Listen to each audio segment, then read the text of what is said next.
Hi, in this video, I'm going to talk about single flight in Go. So where exactly it is used? So let's just imagine if there are many callers in your program that ask for the same data.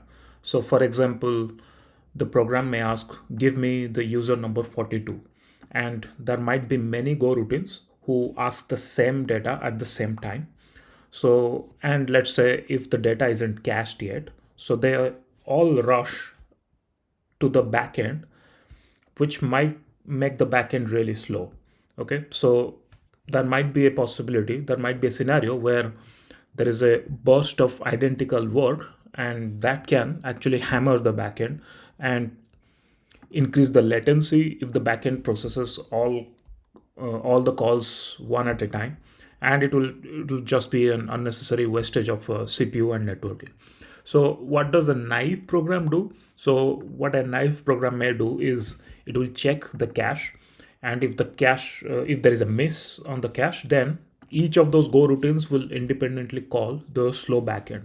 So if the data is not present in the cache, it won't be present for all those go routines. So for all of them, they will think they need to go to the backend, and they call the backend. And what that will do is make uh, so let's just say there are 10 go routines that arrive together, and that will be like 10 identical backend calls.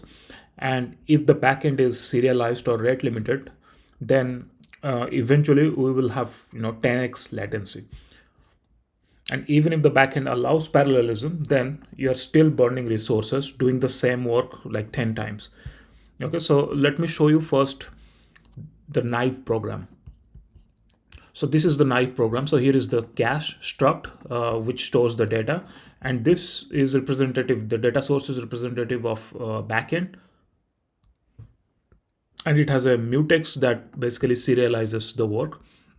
And this is representative of the backend call. And let's just say it takes 500 milliseconds to do the processing, and it finally returns the user. Okay. So in the main program, I'm defining my cache, and I'm simply doing 10 go routine calls. And in each of those calls, I'm first calling this get user function. And what that get user does is it first checks if the data exists in the cache. If not, then it does the fetching from remotely, which is essentially the backend call. Okay. And okay, so let me run the naive program now. So if I run it, every single go routine is actually doing the full work. And then finally, we end up having 10 calls, which actually should have been one. And the total time elapsed is 5 seconds. And this is in case where there is serialization that happens. If there is enough parallelization, then this time might still be very less, but the number of calls will still be 10. So we are doing a lot of work unnecessarily and the same amount of work. Whereas ideally what should happen is that, let's say we become aware of this scenario where we're basically trying to get the exact same data. So ideally our program overall should be aware of this fact, and it should just let one of those go routines do the actual work and let the other go routines simply wait.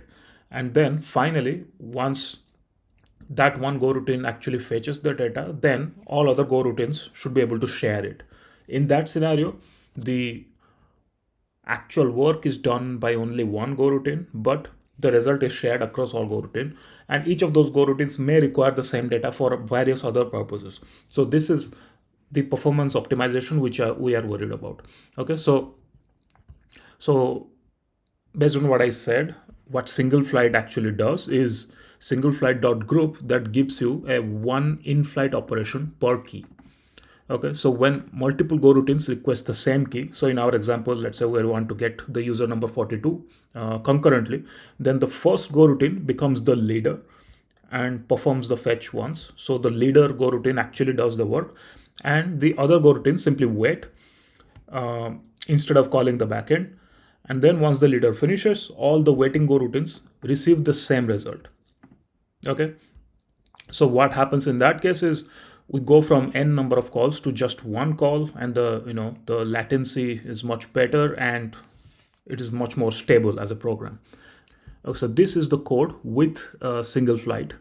So here the cache has this SingleFlight dot group field, and basically everything else remains the same. But when we actually do the call to the backend, we call it through this c.g.do. Okay, so this .do function, we make use of it, and here we give the key as one of the parameters, and then the second parameter is a function.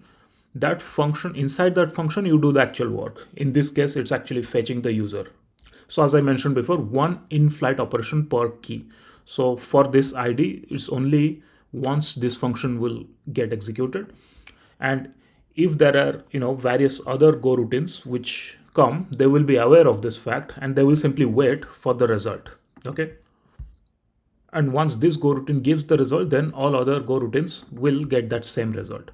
Okay, so let me run the first program.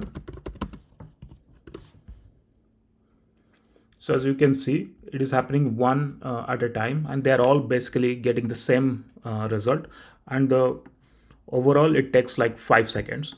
Whereas if I run the program with SingleFlight, then it almost instantly executes, and it only takes 500 milliseconds because only one goroutine is actually doing the work and all others are actually getting the shared result. So here you can see the underlying remote calls is just one. Whereas in case of the naive program, the underlying remote calls was 10.